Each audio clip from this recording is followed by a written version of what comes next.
We want to go back now to the presidential campaign and check in with both sides. First, we go to the chairman of the Democratic Party, Tom Perez. Good morning to you. Good morning. Pleasure to be with you. Well, our CBS Battleground Tracker shows this morning that your candidate, Joe Biden, has the edge in both Arizona by 3 points, 5-point lead in Wisconsin.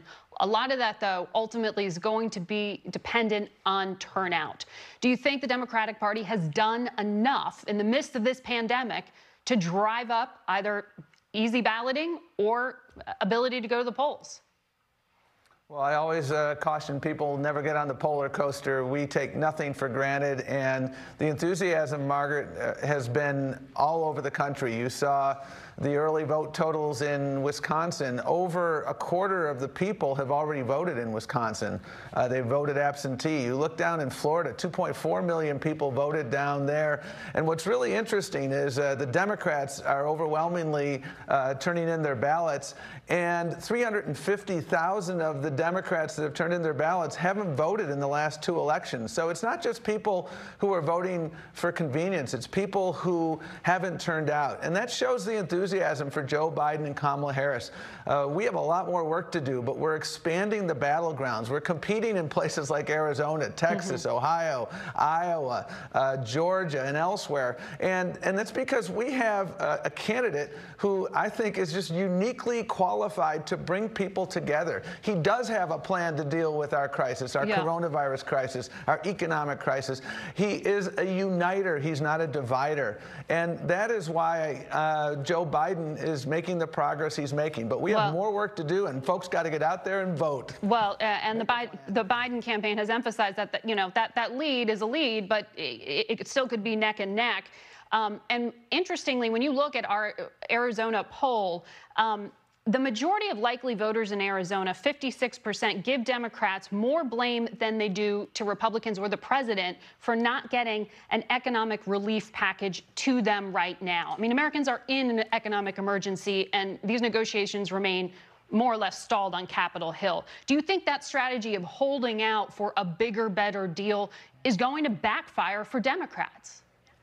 Well, it's the Democrats who passed a bill 5 or 6 months ago, and the Republicans did nothing. They're moving heaven and earth to fill a Supreme Court seat so they can undo the Affordable Care Act and undo coverage for people with pre-existing conditions. But this is blame being but they did next to around nothing. To you now. This is backlash. These are what people are saying they see blame being put here with the Democrats in their view. Well, in the last week, I've traveled both to Arizona, to Nevada, and to Florida. And what I've heard from voters throughout those travels, I was with folks in Orlando on Thursday, people working at Disney World. One person's she's going to lose her health care coverage on Thanksgiving Day. That's when she loses her health care. But the Republicans don't want to pay for COBRA coverage for people who've lost their coverage, who've lost their health care, they've lost their jobs. That's unconscionable.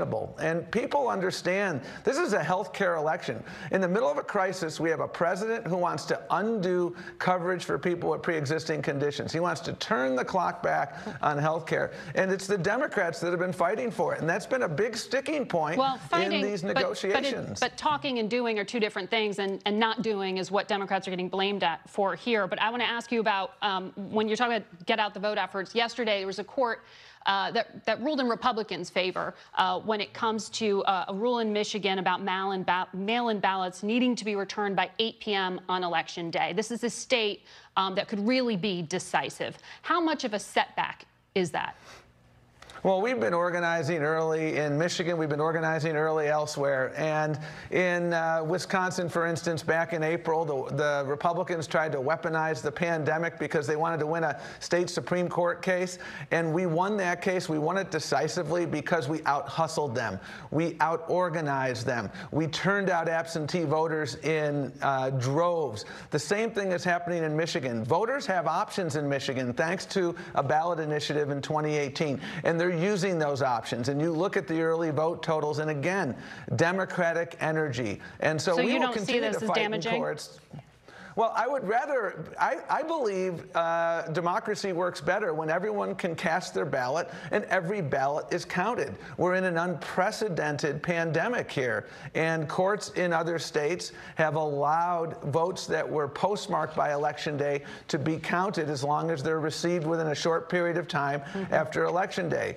This court did it differently. I disagree categorically with that ruling, but we are moving ahead in Michigan. We're moving ahead everywhere. And again, the pandemic in Michigan, the pandemic everywhere, this is a crisis. People understand. This president has no plan. His closing argument in Michigan is lock her up. Yeah. He's fanning the flames of division. He doesn't have a plan for the coronavirus. He doesn't have a plan for the economy. He's divisive. Joe Biden is bringing us together. People in Michigan remember that it was Joe Biden and Barack Obama who saved the auto industry when Republicans were letting it die. All right. Tom Perez, thank you very much.